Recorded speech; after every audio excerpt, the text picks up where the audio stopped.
Shalom Bapak Ibu Saudara, senang sekali boleh kembali berjumpa dengan Bapak Ibu di tempat ini. Selamat beribadah, kita mau bersekutu bersama, kita mau memuji dan menyembah Tuhan kita yang hidup. Mari kita mau satu dalam doa. Tuhan Yesus, kami mengucap syukur buat sore hari ini Bapa. Engkau Allah yang begitu baik, Engkau Allah yang begitu mengasihi setiap kami Tuhan. Kami bersyukur buat penyertaan-Mu yang luar biasa dalam kehidupan kami. Karena itu Tuhan, kami mau naikkan segala pujian penyembahan kami yang terbaik hanya bagi Engkau. Kami percaya hanya Engkau yang disenangkan atas setiap pujian kami Tuhan, dan Engkau yang bertahta atas puji-pujian kami sore hari ini. Sehingga kami yang sakit Tuhan boleh sembuhkan, kami yang lemah Tuhan boleh kuatkan, dan kami yang susah Tuhan boleh hiburkan. Kami percaya Tuhan, kuasa-Mu dahsyat, kuasa-Mu luar biasa atas hidup kami ya Bapa. Terpujilah akan nama-Mu Tuhan, hanya di dalam nama Tuhan Yesus Kristus kami mau naikkan pujian kami. Haleluya, amin. Haleluya. Mari sama-sama kita mau menyanyi pujian ini. Walau ku harus berjalan dalam lembah kekelaman, perlindungan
Biarlah kami boleh datang di hadapan-Mu Tuhan. bukan hanya sekedar rutinitas Bapa, bukan hanya sekedar kewajiban kami Tuhan, tapi kami boleh datang ke tempat ini karena kami merindukan Engkau Tuhan, karena kami membutuhkan Engkau Yesus, karena Engkau Allah satu-satunya dalam hidup kami, yang mengasihi setiap kami, yang rela berkorban buat setiap kami Tuhan. Terima kasih Bapa, terima kasih Tuhan Yesus, terima kasih Bapa. Haleluya Yesus. Orang sama-sama. Aku punya Tuhan yang besar, yang telah berjanji dan sanggup menggenapi imanku bersepakat percaya kuasanya. Ku terima sekarang kemenangan darimu. Kami akan datang sama-sama di hadapan Tuhan, kata aku punya Tuhan yang besar, Tuhan yang besar. Iman kami Tuhan telah berjanji dan sanggup menggenapi imanku bersepakat percaya kuasanya. Ku terima sekarang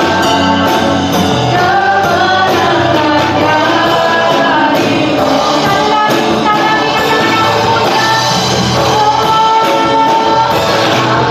Punya Tuhan yang besar, Tuhan berjanji dan sanggup menggenapi imanku bersepakat percaya kuasanya.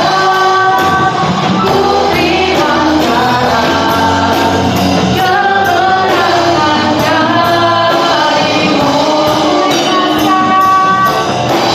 Ku terima sekarang kemenangan darimu. Ku terima sekarang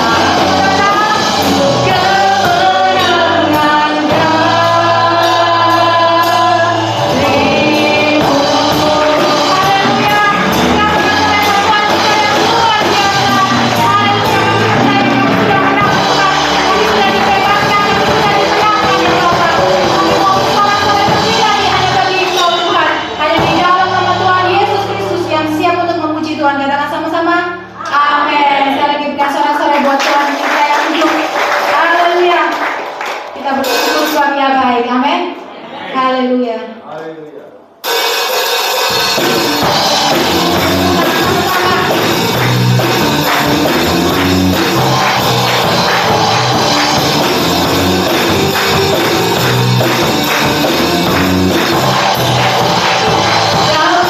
Puji syukur hanya bagi-Mu Tuhan, sebab Kau yang layak dipuja.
kuasa-Mu tidak pernah berubah dalam hidup kami.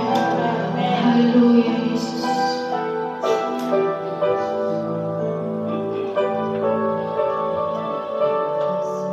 Kasih Tuhan. Yesus Tuhan, mulialah nama-Nya. Yesus Allahku, besar kasih-Nya. Dahulu sekarang dan sama-samanya, kasih-Nya tak pernah berubah.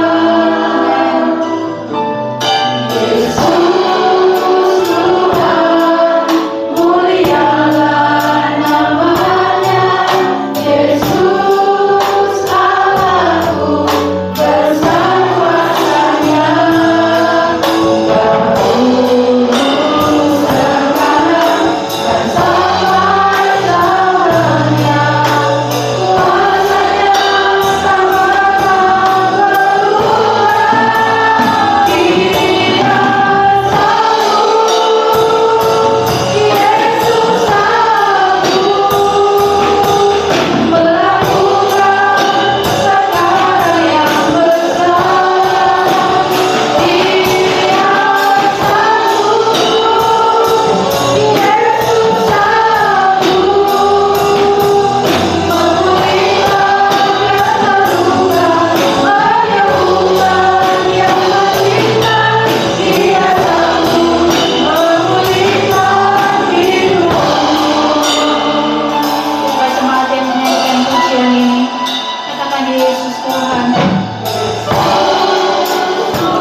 Allah di dalam Yesus Kristus Tuhan. Malam hari ini hati kami penuh ucapan syukur. Kami datang menghadap takhta kasih karunia-Mu. Kami menghadap Allah kami yang maha kuasa, maha besar, maha dahsyat, Allah yang ajaib, yang sanggup melakukan segala perkara apapun dalam hidup kami. Sebab itu kami tidak perlu khawatir dan takut tentang apapun juga. Asal Tuhan ada bersama kami, kami menjadi umat Tuhan yang berjalan di dalam kemenangan dan kemenangan dan kemenangan. Kami bersyukur Bapa, kami telah memuji memuliakan nama Tuhan. Kami percaya segala pujian penyembahan kami boleh naik ke hadirat Tuhan.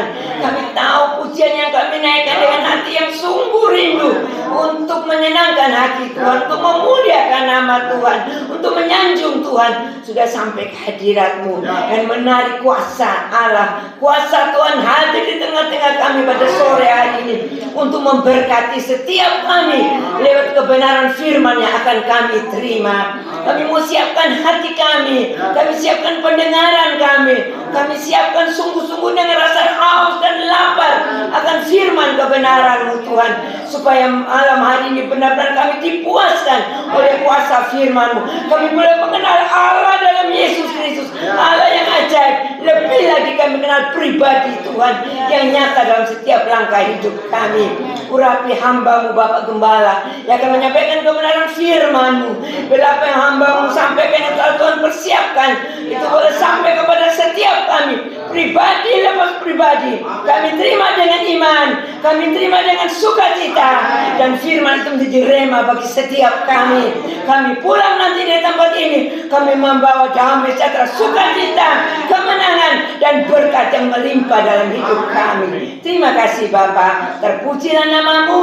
Kami siap untuk terima kebenaran firman Tuhan di dalam nama Tuhan Yesus Kristus yang menjadi Tuhan dan Juru Selamat kami. Haleluya, haleluya, amin.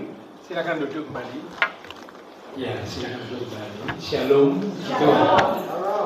Malam ini kita akan kembali sama-sama belajar kebenaran firman Tuhan.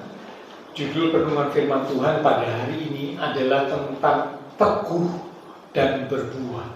Sekali lagi, teguh dan berbuah. Kita akan melihat Alkitab. Kita buka dari kitab Efesus pasal yang keempat di ayat yang ke-15. Efesus 4 ayat yang ke-15. Ya. Maaf, judul renungan firman Tuhan tadi bukan berbuah tapi bertumbuh. Teguh dan bertumbuh. Ya. Efesus 4 ayat yang ke-15. Saya akan bacakan, baru sudah bisa melihat menyimak dari Alkitab ataupun menggunakan gadget yang tentunya hanya digunakan untuk membuka Alkitab saja ya. Efesus 4 ayat yang ke-15. Tetapi dengan teguh berpegang kepada kebenaran di dalam kasih, kita bertumbuh di dalam segala hal ke arah Dia, Kristus yang adalah kepala. Amin. Ya. Nah, dari ayat ini ada dua kata kunci. Ya, kata kunci yang pertama adalah kata teguh, dan kata kunci yang kedua adalah kata bertumbuh. Karena itulah judul renungan firman Tuhan, teguh dan bertumbuh. Tuhan menginginkan supaya setiap kita sebagai umat-umat Tuhan itu memegang teguh kebenaran. Ya. Rupanya kalau Tuhan menginginkan, kalau Tuhan memerintahkan kita sebagai umat Tuhan memegang teguh kebenaran, tentu ada alasan, tentu ada sebabnya. Ya, karena itulah mengapa firman Tuhan datang malam ini mengingatkan kita dengan teguh berpegang kepada kebenaran. Nah, malam ini kita akan belajar ada dua alasan penting mengapa sebagai umat Tuhan kita harus teguh berpegang di dalam kebenaran, teguh berpegang kepada kebenaran. Apa sebabnya? Apa alasannya? Ayo kita akan belajar. Alasan yang pertama, mengapa sebagai umat Tuhan kita harus teguh memegang kebenaran? Yang pertama, karena penyesatan memang akan muncul. Sekali lagi ya, penyesatan memang akan muncul. Kita lihat Alkitab ya. Matius pasal 18 di ayat yang ke-7. Injil Matius pasal yang ke-18 di ayat yang ke-7. Celakalah dunia dengan segala penyesatannya. Memang penyesatan harus ada, tetapi celakalah orang yang mengadakannya. Statement ini, pernyataan ini diucapkan oleh Tuhan Yesus sendiri. Penekanan kata memang penyesatan harus ada. Jadi yang pertama, mengapa kita sebagai umat Tuhan harus teguh berpegang kepada kebenaran? Karena memang penyesatan itu akan muncul. Penyesatan itu akan ada. Di dalam kehidupan kita sebagai umat Tuhan, penyesatan itu akan muncul. Bahkan menjelang kedatangan Tuhan pada kali kedua yang sudah semakin dekat, mendekati akhir zaman, ya, dikatakan akan muncul nabi palsu, bahkan Mesias palsu. Kita lihat ya, Markus pasal yang ke-13 di ayat yang ke-22. Markus 13 ayat yang ke-22. Ya, jadi saya tetap membuka ayat-ayat, mengajak Bapak Ibu Saudara membaca ayat-ayat supaya kita boleh belajar kebenaran firman, tidak keluar dari kebenaran firman, ya. Markus 13 di ayat yang ke-22. Sebab Mesias palsu dan nabi-nabi palsu akan muncul, dan mereka akan mengadakan tanda-tanda dan mujizat-mujizat dengan maksud sekiranya mungkin menyesatkan orang-orang pilihan. Perikop di Markus pasal 13, Bapak Ibu kasih sekat ya, nanti ada ayat berikutnya yang akan kita baca juga. Markus pasal 13. Markus pasal 13 ini bicara tentang Tuhan menyampaikan tanda-tanda akhir zaman. Salah satunya di ayat yang ke-22 ini dikatakan Mesias palsu, nabi palsu akan muncul. Ini Tuhan sendiri yang ngomong, saudaraku ya, bukan murid Tuhan yang ngomong, ya, tetapi Tuhan Yesus sendiri yang mengucapkan akan muncul nabi palsu, Mesias palsu, termasuk juga guru atau pengajar-pengajar palsu akan muncul. Dan memang itu tujuannya untuk menyesatkan orang-orang pilihan. Siapa orang-orang pilihan? Orang-orang pilihan itu adalah kita, umat-umat Tuhan. Kita yang sudah dipanggil, dipilih jadi umat Tuhan, hendak disesatkan, dibelokkan. Dan memang Alkitab berkata, penyesatan itu akan muncul. Harus ada. Ya, lanjut. Markus pasal 13 tetap sekarang di ayat yang ke-23. Hati-hatilah kamu. Aku sudah terlebih dahulu mengatakan semuanya ini kepada kamu. Tegas Tuhan bilang ya. Setelah Tuhan bilang akan muncul penyesatan, Mesias palsu, nabi palsu akan datang, akan muncul, ya, membuat mujizat-mujizat. Tentu mujizat ini bukan dari Tuhan, ya, karena iblis itu juga bisa membuat hal-hal yang spektakuler, bisa. Tetapi ingat, kalau iblis membuat sesuatu, iblis itu selalu menuntut balas. Ada pamrih. Kalau iblis memberi sesuatu, ada balasan yang harus diterima oleh iblis. Karena iblis itu pamrih. Tidak memberi dengan gratis, oh tidak. Nuntut balas. Tapi kalau Tuhan yang kita sembah, itu Tuhan yang penuh dengan kemurahan. Kalau Tuhan memberi sesuatu, Tuhan memberikan secara cuma-cuma, secara gratis. Bukan karena murahan, tapi karena anugerah Tuhan yang luar biasa diberikan kepada setiap kita umat-umatnya. Diberi dengan cuma-cuma, gratis. Karena anugerah Tuhan dilimpahkan buat kita. Ya, jadi dikatakan Tuhan bilang Mesias palsu, nabi palsu akan muncul, menyesatkan orang-orang pilihan. Karena itu di ayat 23 dikatakan hati-hatilah kamu.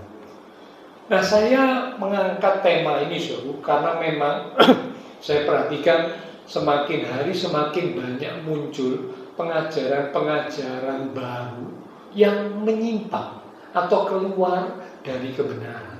Mungkin Bapak Ibu ada yang sudah melihat di sosmed ya. Terakhir ini ada pastor atau pendeta atau apalah ya namanya, itu inisialnya B gitu ya. Saudara yang sudah baca, sudah lihat pasti tahu ya. Itu dia menyampaikan, dia ini pengajar atau guru Kristen loh, ya. Dia berkata bahwa keselamatan itu tidak hanya di dalam Tuhan Yesus, tetapi orang yang berbuat baik itu juga bisa menerima keselamatan. Ini disampaikan, diajarkan, dan cukup viral di sosial media. Bahkan orang ini sempat dipanggil untuk talk show gitu ya, dengan beberapa orang talk show. Ya, jadi kalau talk show ya otomatis dilihat oleh banyak orang, dan mulai ada pengikut-pengikutnya, khususnya pemuda-pemudi. Ya, karena apa? Ini hal yang sensasional, hal yang baru, hal yang menarik, hal yang membuat sensasi. Nah, biasanya orang-orang muda itu paling suka dengan hal-hal yang baru, hal-hal yang menarik, hal-hal yang membuat sensasional, itu paling suka, kepingin tahu. Ya, lalu setelah ingin tahu, wah, kok beda ini ya, kok asik ya, wah, lalu tertarik untuk ikut bergabung di dalamnya. Nah, ini bahaya, ya. Penyesatan akan muncul. Alkitab berkata demikian, tapi Tuhan sudah ingatkan, hati-hatilah kamu. Aku sudah terlebih dahulu mengatakan semuanya ini kepada kamu. Jadi kita sudah diingatkan bahwa penyesatan memang akan muncul, tapi kita disuruh hati-hati, kita disuruh waspada. Nah, apakah mungkin keselamatan bisa didapat dari perbuatan baik? Tidak mungkin. Kalau keselamatan itu bisa didapat dari perbuatan baik, Tuhan Yesus tidak perlu datang ke dunia. Betul? Ngapain Tuhan datang ke dunia, menjelma jadi manusia, berinkarnasi jadi manusia, kalau memang keselamatan itu bisa didapat dari perbuatan baik? Tidak perlu Tuhan Yesus datang ke dunia, lalu kemudian mati di kayu salib, menggantikan hukuman dosa manusia. Tidak perlu. Manusia yang berbuat baik bisa selamat kok. Ya, saya akan menunjukkan beberapa ayat yang membuktikan bahwa perbuatan baik manusia itu tidak bisa memberikan keselamatan. Ya, kita lihat dari kitab Yesaya pasal yang ke-64 di ayat yang ke-6. Yesaya 64 di ayat yang ke-6. Demikianlah kami sekalian seperti seorang najis, dan segala kesalehan kami, kesalehan ini bicara tentang perbuatan baik, segala kesalehan kami seperti kain kotor. Cukup sampai situ. Ada kata kesalehan manusia, perbuatan baik manusia di hadapan Tuhan itu seperti kain kotor. Kain kotor ini sesuatu yang tidak bisa bernilai. Namanya saja sudah kotor, dibuang, tidak bernilai. Kebaikan, perbuatan baik, kesalehan manusia di hadapan Tuhan itu seperti kain kotor.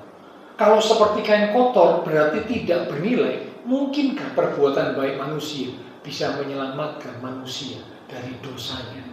Tidak bisa.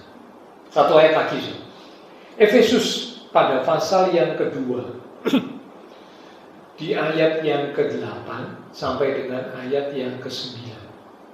Efesus 2 ayat 8 sampai 9. Sebab karena kasih karunia kamu diselamatkan oleh iman.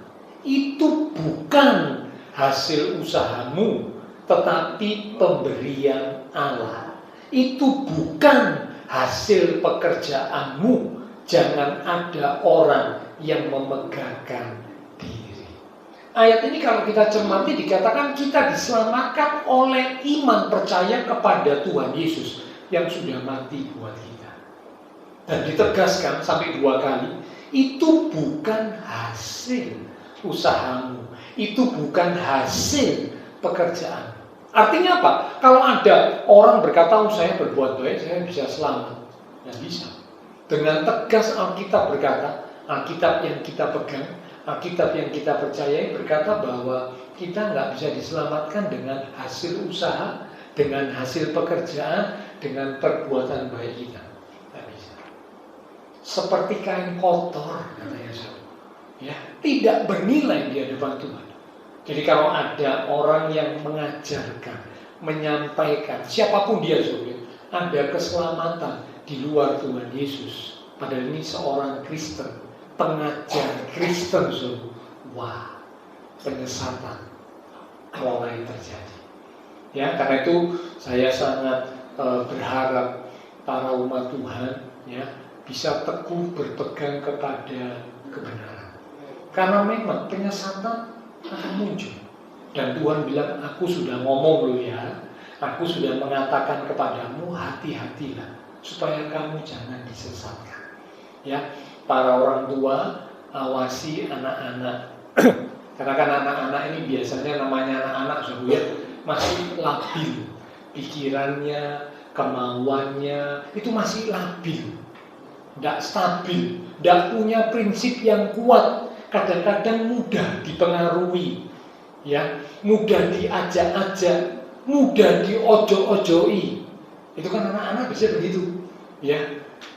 Nah, orang tua perlu mengawasi, orang tua perlu memantau sejauh mana perkembangan anak-anak di dalam imannya kepada Tuhan Yesus. Jangan sampai anak-anak terpikat, ya, anak-anak terseret oleh pengajaran-pengajaran yang menyesatkan. Seperti ini, salah satunya, saudara. Dan ini pengikutnya mulai bertambah, saudara. Khususnya di Jakarta. Kalau di Surabaya mungkin masih belum. Ya, di Jakarta sudah mulai pengikutnya bertambah, saudara. Karena bahkan sensasi, gitu ya, membuat sensasi. Dan yang ikut ini anak-anak muda. Karena memang anak-anak muda kan senang hal-hal yang baru, hal-hal yang menarik, hal-hal yang membuat sensasi. Itu kan anak-anak muda suka, saudara. Kalau dengan pengajaran yang biasa, bosan, pengajaran firman ya gitu-gitu aja. Kalau ada sesuatu yang baru, ini kok menarik ya, ini kok membuat sensasi ya, aku tak nyoba nah, gitu ya. Aku ingin tahu akhirnya terseret, jatuh dalam penyesatan. Ya, jadi Tuhan ingatkan bahwa perbuatan baik manusia tidak bisa menyelamatkan. Keselamatan justru Alkitab berkata hanya ada di dalam Tuhan Yesus. Ya, Kisah Para Rasul kita lihat sebenarnya. Saya perlu menegaskan ayat-ayat ini, meskipun mungkin sebagian Bapak Ibu Saudara sudah tahu, bahkan mungkin sudah hafal ayatnya ya, tapi Tuhan ingin ingatkan, tegaskan kembali. Kisah Para Rasul pasal yang keempat di ayat yang ke-12. Kisah pasal 4 ayat 12.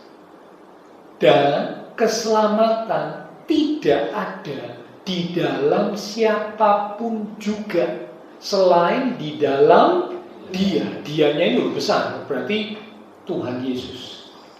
Sebab di bawah kolong langit ini tidak ada nama lain yang diberikan kepada manusia yang olehnya kita dapat diselamatkan. Jadi tegas ini berkata bahwa keselamatan hanya ada di dalam Tuhan Yesus. Di bawah kolong langit tidak ada nama lain yang bisa memberikan keselamatan. Tidak ada. Tegas ini saudara ya. Satu ayat lagi. Yohanes pasal yang ke-14 di ayat yang ke-6. Yohanes 14 ayat 6. Kata Tuhan Yesus kepadanya, ini yang berucap adalah Tuhan Yesus, akulah jalan dan kebenaran dan hidup. Tidak ada seorang pun yang datang kepada Bapa besar berarti Allah Bapa surgawi, kalau tidak melalui aku. Jelas Tuhan berkata, akulah jalan, kebenaran dan hidup. Artinya jalan yang membawa menuju kepada kebenaran dan kehidupan yang kekal. Tidak ada seorang pun bisa datang kepada Allah Bapa atau Bapa surgawi kalau tidak melalui Tuhan Yesus. Jadi dari ayat-ayat yang kita lihat ini sangat tegas ditunjukkan, dikatakan bahwa keselamatan hanya ada di dalam Tuhan Yesus. Ya, jadi karena itu sekali lagi saya sangat berharap para umat Tuhan, ya, mari pegang teguh kebenaran iman kita bahwa keselamatan hanya ada dalam Tuhan Yesus. Jangan mau dibelokkan, disesatkan, karena memang penyesatan Alkitab berkata akan muncul. Tuhan Yesus sendiri mengatakan penyesatan akan muncul. Ya, Tuhan bilang, aku sudah mengingatkan kamu, aku sudah mengatakan kepadamu, hati-hati, waspadalah. Ini yang pertama, ya, alasannya mengapa kita sebagai umat Tuhan harus teguh berpegang kepada kebenaran, karena memang penyesatan akan muncul. Yang kedua, mengapa kita sebagai umat Tuhan harus teguh berpegang kepada kebenaran atau teguh berpegang di dalam kebenaran, ya. Yang kedua alasannya, supaya tidak terpengaruh atau tidak terbawa oleh keadaan manusia akhir zaman. Sekali lagi, tidak terpengaruh atau tidak terbawa oleh keadaan manusia akhir zaman. Manusia akhir zaman itu keadaannya seperti apa, Pak? Ayo kita lihat ayatnya, ya. 2 Timotius pasal yang ketiga, di ayat yang pertama mulai sampai dengan ayat yang ke-5. Judul perikop di atas 2 Timotius pasal 3, keadaan manusia pada akhir zaman. Jadi ini ciri-ciri, ya, karakter atau ciri-ciri manusia akhir zaman itu seperti apa? Ketahuilah bahwa pada hari-hari terakhir akan datang masa yang sukar. Manusia akan mencintai dirinya sendiri. Mencintai diri ini berarti egois, ya, dan menjadi hamba uang. Hamba uang. Ya, uang memang dibutuhkan selama kita hidup di dunia. Tapi uang tidak boleh menjadi tuan kita. Kalau manusia atau umat Tuhan bahkan menjadi hamba uang, berarti yang jadi tuan siapa, Saudara? Uang. Kita umat Tuhan jadi budaknya, jadi hambanya. Tidak boleh. Karena apa? Kalau uang jadi tuan, uang itu akan jadi tuan yang sangat kejam. Kejam. Manusia akan diperbudak sedemikian rupa, ya. Katanya uang gini, ayo cari aku ada di sini, wah kerja, ya. Lalu uang bilang lagi, cari aku lagi, lanjut, aku ada di sini, sampai nggak mengenal waktu, nggak mengenal istirahat, keluarga diabaikan karena demi uang, dan uang. Sekali lagi saya berkata demikian bukan berarti kita tidak membutuhkan uang. Saya tidak berkata seperti itu. Selama hidup di dunia, kita membutuhkan uang. Tapi uang itu bukan segala-galanya. Sangat disayangkan kalau demi untuk uang, kita mengabaikan, menyepelekan, mengesampingkan banyak hal. Mengesampingkan keluarga, mengesampingkan kesehatan, dan banyak hal yang lain kita lewatkan. Termasuk mengesampingkan Tuhan. Karena demi untuk mengejar uang. Jangan. Uang akan jadi tuan yang kejam kalau kita jadi hambanya uang, jadi budaknya uang. Tapi sebaliknya, uang akan jadi hamba yang baik kalau kita jadi tuan atas uang. Sekali lagi, ya, uang akan jadi hamba yang baik kalau kita jadi tuan atas uang. Jadi bukan uang yang jadi tuan, tapi kita yang jadi tuan. Kalau kita yang jadi tuan, kita perintah uang, "Hei uang, aku mau kamu kugunakan untuk ini. Nah, aku mau uang ini kugunakan untuk mendukung pekerjaan Tuhan. Aku mau uang ini kugunakan untuk hal-hal yang baik, membangun dan positif, hal-hal menolong orang dan sebagainya." Kita jadi tuan, uang jadi budak. Ya, oke, lanjut ya. Jadi dikatakan manusia akan mencintai dirinya sendiri dan menjadi hamba uang. Mereka akan membual. Membual ini berarti ngomong yang tidak benar, ya, lebih dari yang benar, ya, keluar dari kebenaran, dan menyombongkan diri. Mereka akan menjadi pemfitnah. Mereka akan berontak terhadap orang tua dan tidak tahu berterima kasih. Nah, ini kan ya, manusia akhir zaman suka berontak, termasuk berontak kepada otoritas orang tua. Lanjut, tidak mempedulikan agama, tidak tahu mengasihi, tidak mau berdamai, suka menjelekkan orang, tidak dapat mengekang diri, garang, tidak suka yang baik, suka mengkhianat, tidak berpikir panjang, berlagak tahu, lebih menuruti hawa nafsu daripada menuruti Allah. Secara lahiriah mereka menjalankan ibadah mereka, tetapi pada hakikatnya mereka memungkiri kekuatannya, kekuatan ibadah. Jauhilah mereka itu. Ciri manusia akhir zaman, ya tadi yang sudah kita baca, salah satunya yang jadi penekanan, dikatakan lebih menuruti hawa nafsu daripada menuruti Allah. Ya. Tuhan mengingatkan supaya kita umat Tuhan teguh berpegang kepada kebenaran. Karena supaya kita ini tidak terpengaruh, tidak terbawa oleh manusia akhir zaman yang ada di sekitar kita. Dengan karakter, dengan keadaan, dengan sifat, dengan ciri seperti yang sudah kita baca tadi. Karena Pak, kalau dengan siapa kita itu sering bergaul, tentu itu akan mempengaruhi hidup kita. Kita sering bergaul dengan orang yang suka mabuk-mabukan, terus kumpul terus, lama-lama kita bisa terpengaruh. Tak coba aku juga minum. Lama-lama bukan cuma minum biasa, lama-lama ketagihan, kecanduan, lama-lama jadi juga ikut mabuk-mabukan.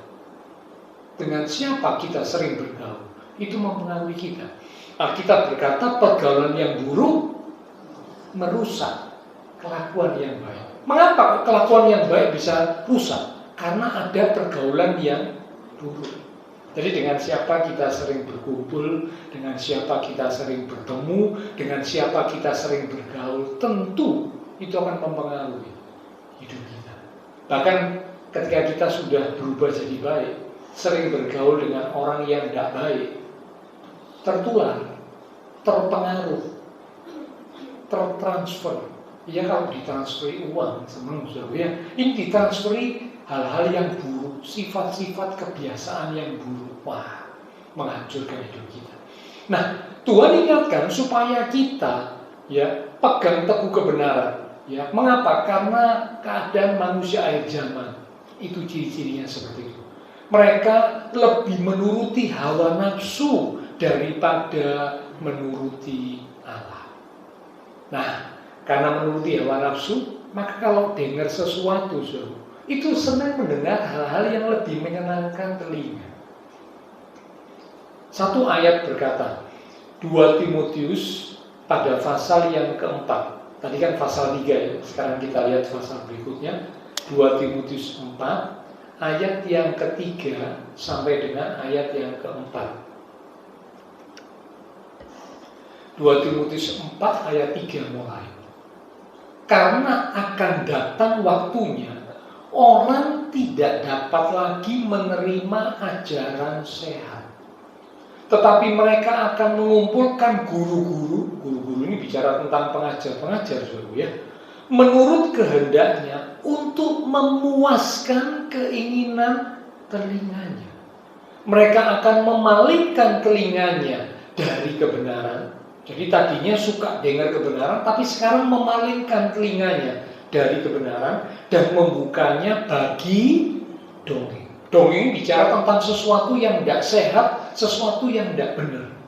Nah ini mulai terjadi, ya, manusia akhir zaman lebih suka menuruti hawa nafsu daripada menuruti Allah. Sehingga kalau dengar ajaran Tuhan, dengar kebenaran firman disampaikan, lama-lama tidak suka. Aduh, firman Tuhan kok mengekang, firman Tuhan kok membatasi, firman Tuhan kok melarang. Tidak enak. Ya, aku tidak bisa bebas. Lama-lama juga dengar firman kok bosen ya, bolak-balik firman juga seperti itu. Nah ini mulai tanda umat Tuhan itu sakit, rohaninya sakit. Saya berdoa supaya umat Tuhan jemaat GBI tidak ada yang rohaninya sakit. Kalau ada yang rohaninya sakit, waspada ya. Nanti bisa dibelokkan, ikut penyesatan. Ya, tapi kalau yang rohaninya nggak sakit, suka dengar kebenaran. Itulah sebabnya kalau saya menyampaikan firman, selalu saya katakan saya mendasari dengan ayat firman. Karena yang saya sampaikan ini firman, ya bukan kata-kata, bukan pikiran saya. Nah kalau saya tidak mendasari dengan ayat, bahaya, bisa keluar dari kebenaran firman, bahaya. Ya seperti tadi itu ya, katanya pengajar Kristen, tapi dia tidak mendasari dengan ayat. Dia bilang keselamatan bukan hanya melalui Tuhan Yesus. Orang yang berbuat baik juga bisa mendapat keselamatan. Loh, ayatnya di mana? Kalau memang ada, di mana dasar kebenaran firman Tuhannya? Tidak ada yang berkata begitu. Orang ini ngomong tapi tidak pakai firman, tidak pakai ayat, keluar dari kebenaran.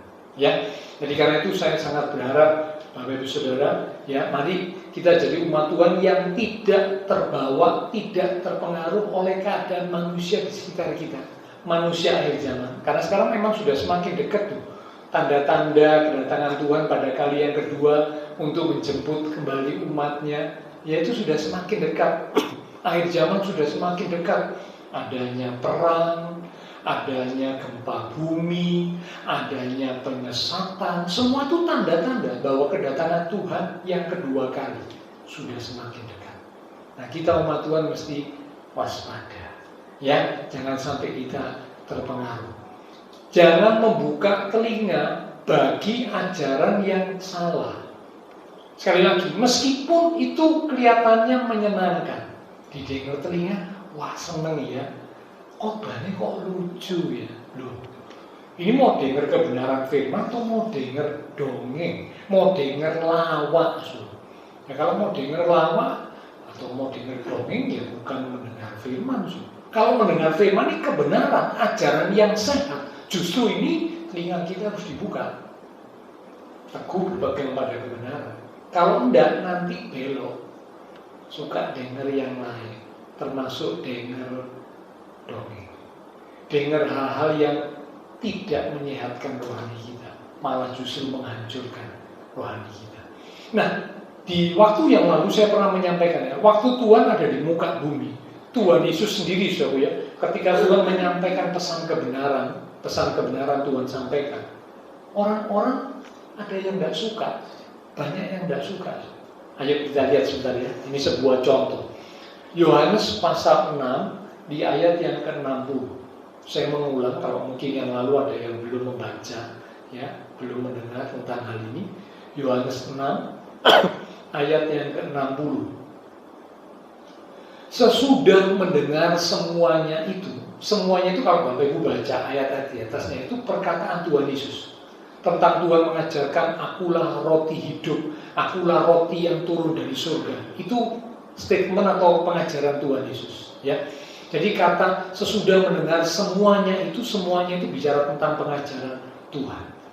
Banyak dari murid-murid Tuhan Yesus yang berkata, perkataan ini keras. Siapakah yang sanggup mendengarkannya? Jangan ditutup dulu ya, nanti kita lanjut ayat yang berikutnya. Jadi waktu terima pengajaran firman, ini yang ngomong Tuhan Yesus sendiri, ya, yang ngomong Tuhan Yesus sendiri, saudara. Orang banyak yang dengar, termasuk pengikut Tuhan itu ada yang ngomong, perkataan ini pedes, keras. Saudara, saya mau kasih tahu, kebenaran itu memang keras. Kalau ada yang salah dalam hidup kita, ada yang tidak benar dalam hidup kita, waktu kebenaran disampaikan, pasti itu keras bagaikan seperti menusuk kita. Betul kan? Karena ada something wrong, ada sesuatu yang salah dalam diri kita. Jadi waktu kebenaran disampaikan, pasti menusuk. Contoh ya, kita ada umat Tuhan yang mungkin suka berbohong. Contoh ya, lalu kebenaran disampaikan, Tuhan berkata, berkatalah jujur, jangan mengucapkan dusta. Nah, orang umat Tuhan yang suka bohong waktu dengar itu gimana, saudara? Hatinya mau celek, aduh, kena. Betul kan? Otomatis dong dia suka dusta. Firman Tuhan bilang jangan mengucapkan kebohongan, jangan berkata tidak jujur. Nah, orang yang suka dusta waktu dengar kebenaran itu pasti sakit, jelek, tertusuk itu pasti. Tapi itu kebenaran harus disampaikan. Ya, jadi kalau hanya mau dengar yang menyenangkan telinga, tidak akan menyehatkan rohani kita. Justru membuat rohani kita tidak bisa tumbuh dewasa. Rohaninya tetap bayi, rohaninya tetap kanak-kanak. Karena apa? Tidak bisa terima makanan keras. Padahal yang keras itu justru yang menyehatkan, membentuk dan mengubah hidup kita. Oke, lanjut ya. Jadi waktu Tuhan ngomong, ada orang-orang yang berkata, perkataan Tuhan Yesus, pengajaran Tuhan Yesus ini keras. Siapa sih sanggup denger itu siapa? Gitu, kira-kira gitu ya. Lompat ayat 66. Mulai dari waktu itu banyak murid-muridnya yang mengundurkan diri dan tidak lagi mengikut dia.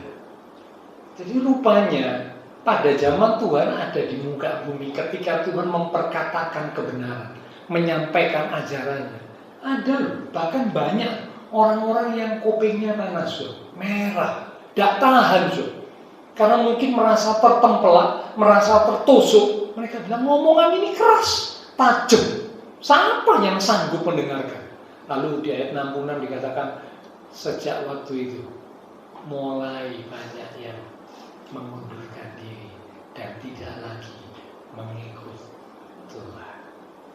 Saudaraku, sekalipun sedikit, kalau memang kebenaran, kita harus percaya. Mungkin sedikit yang ikut, sedikit yang mau dengar kebenaran. Tapi kalau itu kebenaran, ya harus kita percaya, harus kita terima. Tapi sekalipun banyak, tapi kalau itu tidak benar, jangan diterima. Karena kebenaran atau ketidakbenaran tidak ditentukan oleh jumlah pengikut. Enggak.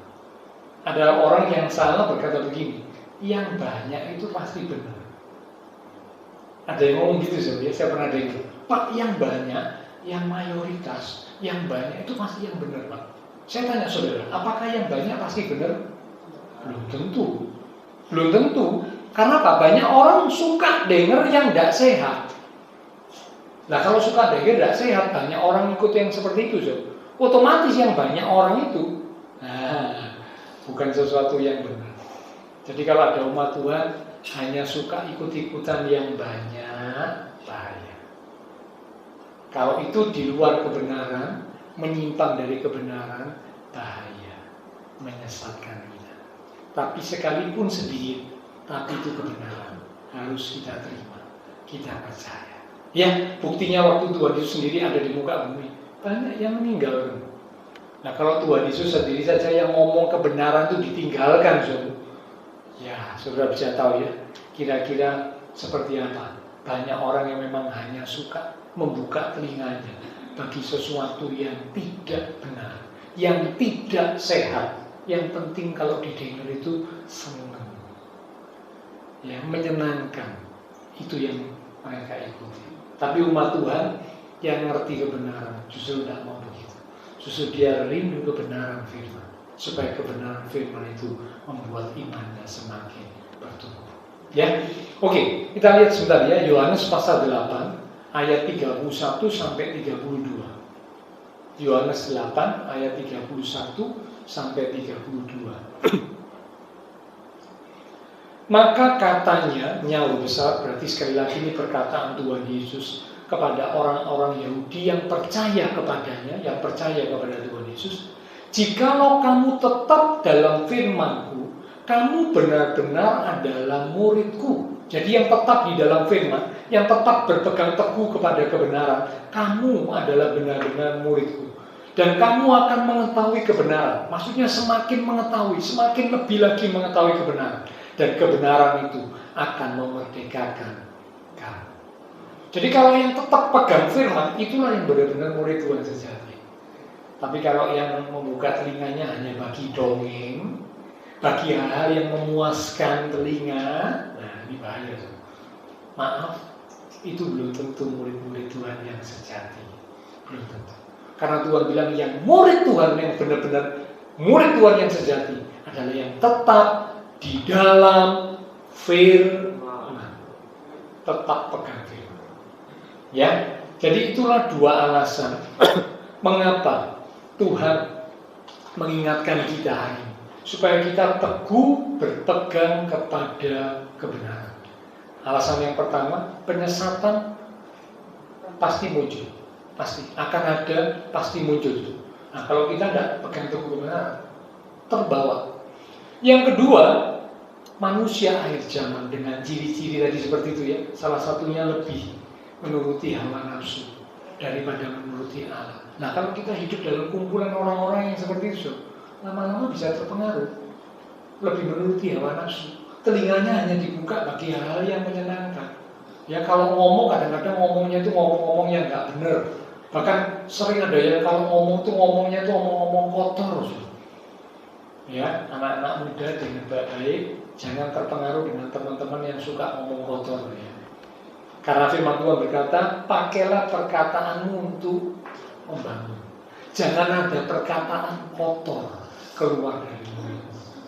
Ya, jadi seringkali saya pernah makan di sebuah tempat tepot itu ya, di belakang saya ini ada anak-anak SMA pakai seragam SMA ngomong-ngomong guyon-guyon. Nah, waktu guyon-guyon ini saya dengar tuh sampai telinga saya rasanya gimana ya, saya gembala. Mereka guyon itu guyonannya ada apa loh. Saya tidak bisa menyebut ya, mulai dari kata-kata kotor, kata-kata jorok, kata-kata buruk. Itu diucapkan tuh anak-anak SMA, seragam SMA. Saya pikir waduh. Nah, ini ya, saya ingatkan adik-adik yang masih sekolah, yang studi, jangan terpengaruh dengan teman-teman yang seperti itu ya. Kalau ada teman-teman yang seperti itu lebih baik dihindari. Bukan kita memusuhi mereka loh, enggak. Kita nggak memusuhi mereka, ya. Tapi kita menghindari, jangan terlalu dekat. Karena sekali lagi dengan siapa kita sering dekat, sering berkumpul, itu pasti mempengaruhi kita. Ingat pergaulan yang baik, pergaulan yang buruk merusak kelakuan yang baik. Tadinya diajari orang tua suka ngomong yang baik, ngomong yang sopan, dekat sama teman-teman yang ngomongnya rusuh, ngomongnya tidak baik, ngomongnya kotor. Lama-lama tahu-tahu kaget orang tuanya, loh, kamu kok bisa ngomong kotor, kok bisa ngomong seperti itu? Ternyata itu pergaulan yang buruk merusak kelakuan yang baik. Ya, jadi hati-hati.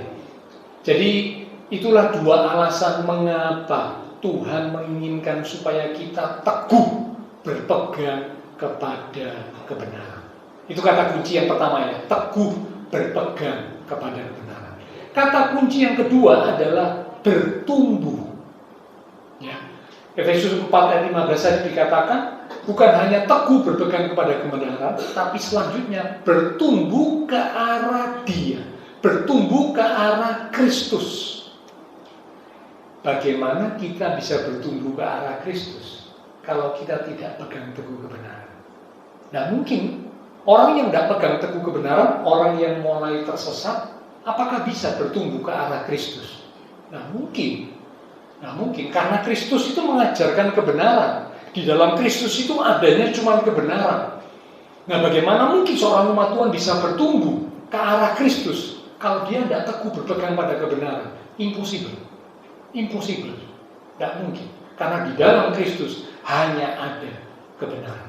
Tadi kan Tuhan Yesus ngomong, akulah jalan, kebenaran, dan hidup. Dalam Kristus hanya ada kebenaran. Tidak mungkin bisa bertumbuh ke arah Kristus kalau tidak teguh berpegang kepada kebenaran. Itulah sebabnya judul firman Tuhan hari ini, teguh berpegang pada kebenaran, ya, teguh, ya, dan bertumbuh ke arah Kristus, ya. Satu ayat yang akan kita baca sebagai ayat yang terakhir, ya.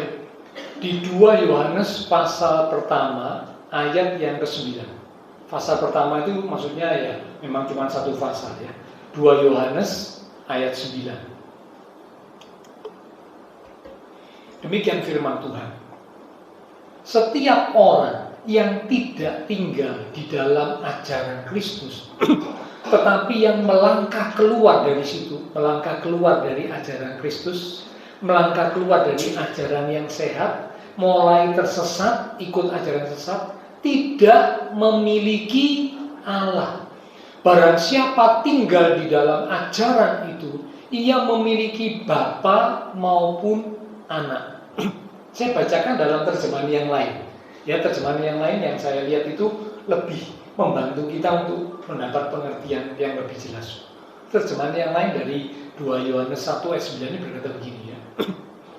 Karena kalau kamu mengikuti ajaran sesat dan tidak taat kepada ajaran benar tentang Kristus, maka kamu sudah meninggalkan Allah.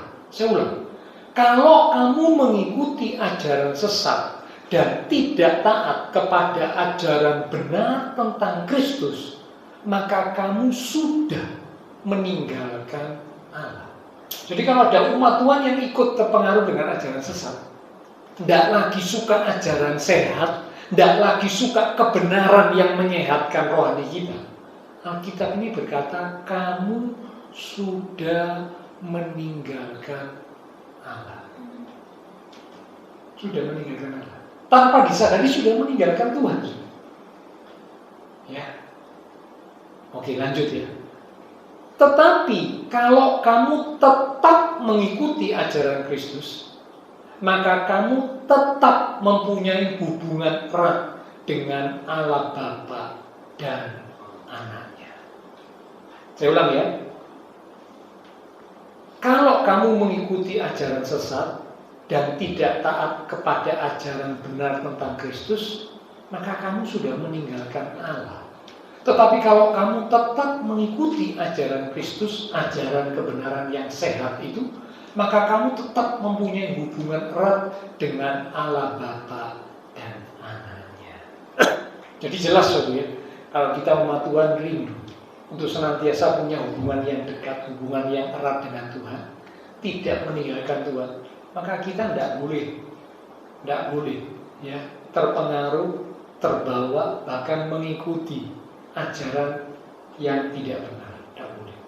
Itu menyesatkan, membawa kita tanpa kita sadari jauh dari Tuhan, meninggalkan Tuhan, tidak lagi punya hubungan yang erat dengan Tuhan. Karena apa?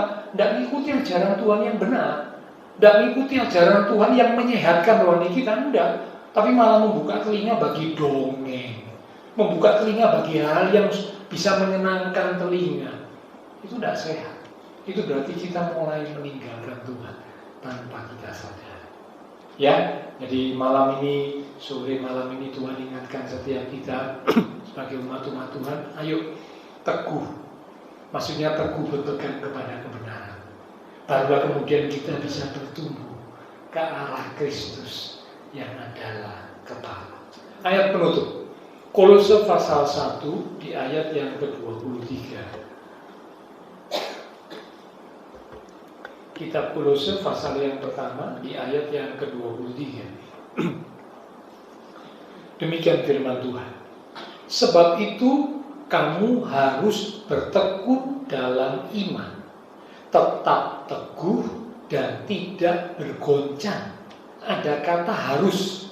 Harus itu berarti kewajiban kita. Tidak bisa ditawar. Harus apa? Harus bertekun dalam iman, lalu harus tetap teguh. Ya, teguh berpegang kepada kebenaran, tidak bergoncang. Tidak bergoncang itu maksudnya tidak digeser, tidak digoyahkan, tidak. Ya. Dan jangan mau digeser dari pengharapan Injil. Injil ini bicara tentang kebenaran Tuhan. Ya. Yang telah kamu dengar dan yang telah dikabarkan di seluruh alam di bawah langit, dan yang aku ini Paulus telah menjadi pelayan. Amin. Ya, pesan yang terakhir Tuhan ingatkan kita, ayo kita wajib, kita harus terus bertekun dalam iman ya. Jangan sampai bosan, jangan sampai jemu, ya. Ayo terus bertekun dalam iman. Sampai kapan, Pak? Sampai kita mati tinggalkan dunia ini. Enggak ada yang tahu umur hidup kita. Beberapa hari yang lalu penyanyi rohani yang terkenal, semua orang pasti tahu siapa namanya? Melita Sidaputra. Ya, dengan tiba-tiba dipanggil pulang oleh Tuhan dalam usia yang masih muda, 23. Ya, masih muda. 3 tahun yang silam saudara kembarnya Melisa Sidaputra. Ya. Nah, waktu saudara kembarnya mati, si Melita ini sempat kecewa. Dia sempat meragukan keputusan Tuhan. Dia sempat komplain gitu saudara. Tuhan, kenapa kok saudaraku Melisa itu harus mati? Dia seolah-olah nggak bisa terima. Ini menurut kesaksiannya dia sendiri, saudara. Ya, dia berkata dia nggak bisa terima. Padahal dia waktu itu sesudah saudaranya mati itu dia sempat menyanyikan lagu-lagu rohani. Tapi dia mengakui dalam saat dia menyanyi lagu rohani itu hatinya ini tidak tertuju kepada Tuhan dengan benar. Hatinya ini kecewa, hatinya itu marah, hatinya itu komplain sama keputusan Tuhan. Ya, padahal nyanyian-nyanyian yang dia nyanyikan itu ditujukan kepada Tuhan kan indah-indah. Ya, salah satunya yang terkenal itu kau lebih tahu. Nah, sudah kan tahu itu. Itu kan lagunya Melita kan? Katanya kau lebih tahu yang terbaik bagiku. Tapi dalam hati waktu dia nyanyi itu, mosok. Kalau Tuhan tahu yang terbaik, kenapa saudaraku kok mati? Nah, bahaya ya. Jadi makanya Tuhan bilang kalau nyanyi, kalau ngomong, jangan cuma di bibir. Bangsa ini memuliakan aku dengan bibirnya, kata yang gila. Tapi hatinya jauh daripadaku. Sia-sia. Tuhan mau kalau kita nyanyi atau kita mengucapkan pujian itu bukan cuma di mulut. Ya mulutnya harus nyanyi ya. Jangan sampai bilang gini, waduh Pak, karena saya takut ya. Di sini saya kalau diajak nyanyi saya tidak mau nyanyi sudah Pak. Saya takut ya. Karena nanti percuma Pak, nyanyi tapi hatinya ya jangan. Nyanyi hatinya juga tertuju kepada Tuhan. Itu yang bagus. Ya. Nah, jadi Melita ini sempat seperti itu, tapi puji Tuhan di satu titik dia bersaksi, dia akhirnya sadar. Dia bertobat. Ya, dia kembali ya kepada apa yang Tuhan mau. Ya. Nah, dan puji Tuhan ya. Jadi waktu dia mati dia sudah dalam kondisi tidak protes, tidak marah sama Tuhan. Kalau dia mati dalam kondisi marah, protes sama Tuhan, kira-kira gimana, Sob? Ya, apakah bisa bertemu dengan Tuhan? Tidak bisa pasti.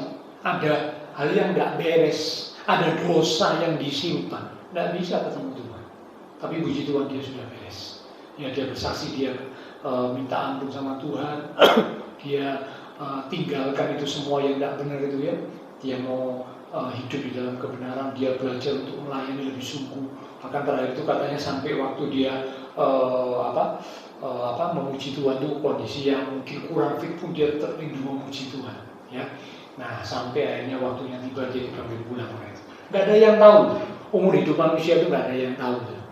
Ya, nah kalau kita nggak siap setia, kita nggak setia bertekun dalam iman kepada Tuhan, teguh memegang kebenaran sampai akhir hidup kita, bahaya.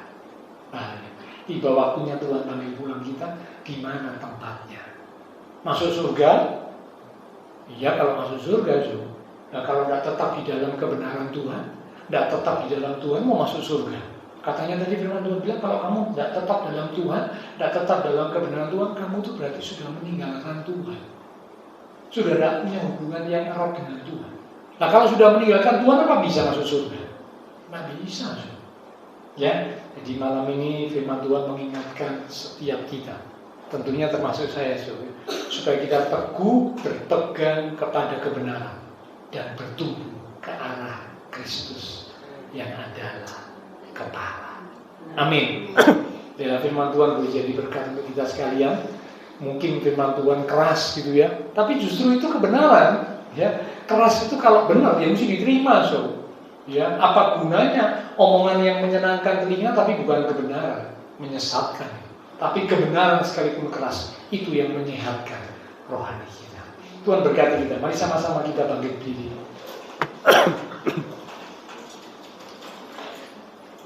Kita akan satu di dalam doa. Terima kasih Tuhan, malam ini kami sudah menerima pesan kebenaran firman yang Tuhan sampaikan kepada setiap kami. Tuhan rindu supaya kami teguh berpegang kepada kebenaran firman, kebenaran Tuhan. Barulah kemudian kami bisa bertumbuh ke arah Kristus yang adalah kepala. Roh Kudus tolong kami, biarlah kami tidak terpengaruh oleh keadaan manusia akhir zaman yang lebih mementingkan menuruti hawa nafsu. Demikian juga kami tidak disesatkan oleh ajaran-ajaran yang mungkin kelihatannya menarik, baru kelihatannya menarik, membuat sensasi. Namun kalau itu tidak sesuai dengan kebenaran firman Tuhan, kami tidak mau ikut terlibat di dalamnya. Karena itu akan menyesatkan kami, membuat kami akhirnya keluar, menyimpang dari kebenaran, dan tanpa kami sadari, kami meninggalkan Tuhan. Kami tidak lagi punya hubungan yang erat dengan Tuhan. Biarlah firman-Mu mengingatkan setiap kami malam ini.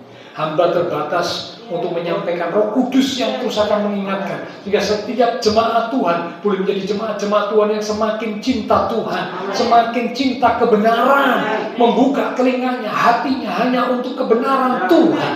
Itulah yang menyehatkan iman dan rohani kami. Terima kasih Tuhan. Hamba berdoa untuk setiap jemaat Tuhan, biarlah Engkau memberkati setiap umat-umat-Mu ya Tuhan. Diberkati iman rohani, diberkati keluarga rumah tangga, diberkati usaha pekerjaan, diberkati studi sekolah, bahkan juga diberkati kesehatan kami. Engkau berjanji menyediakan masa depan yang indah, penuh dengan pengharapan. Kami berdoa buat teman-teman seiman kami yang tidak bisa hadir. Mungkin ada mereka-mereka yang sakit. Lewat tempat ini kami berdoa menyatukan hati dan iman kami untuk Ibu Gunadi dan juga yang lain yang sakit. Kami berdoa Tuhan Kau jamah, berikanlah kekuatan, kesehatan, kesembuhan di dalam nama Tuhan Yesus Kristus. Oleh bilur Tuhan Yesus, teman-teman seiman kami yang sakit boleh disembuhkan. Mereka yang lemah dikuatkan, mereka yang susah dihiburkan, mereka sedang menghadapi masalah pergumulan. Bila dengan iman yang teguh mereka tetap menanti-nantikan Tuhan, mereka tetap berharap dan mengandalkan Tuhan. Kami percaya Tuhan pasti akan menyatakan pertolongan tepat pada waktunya. Bahkan teman-teman seiman kami banyak juga yang bepergian di dalam masa liburan. Tuhan Kau lindungi sertai mereka. Mungkin mereka ada di luar kota atau bahkan mungkin perjalanan pulang menuju ke Surabaya. Tuhan lindungi sertai mereka sampai tiba di Surabaya dengan selamat. Terima kasih Tuhan, semua yang sudah melayani, persembahan yang sudah dipersembahkan, apapun yang dilakukan setiap umat-Mu ya Tuhan, karena mengasihi Engkau, Allah sumber segala berkat akan memberkati kembali dan memakai hidup kami untuk kami boleh lebih lagi memuliakan Tuhan. Kami berdoa pula memberkati bangsa negara kami Indonesia, pemimpin-pemimpin bangsa kami, kota kami Surabaya, bahkan juga tetangga lingkungan sekitar gereja Tuhan.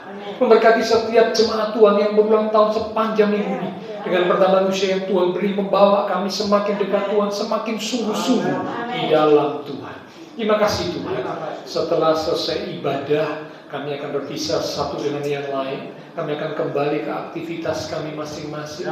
Biarlah segala berkat, anugerah, damai, sukacita yang melimpah dari Allah Bapa Surgawi, kasih Tuhan Yesus Kristus dan persekutuan dengan kuasa Roh Kudus akan memimpin menuntun langkah kehidupan setiap kita. Itu terus menjadi sekalian mulai malam ini sampai Maranatha Tuhan Yesus datang kembali.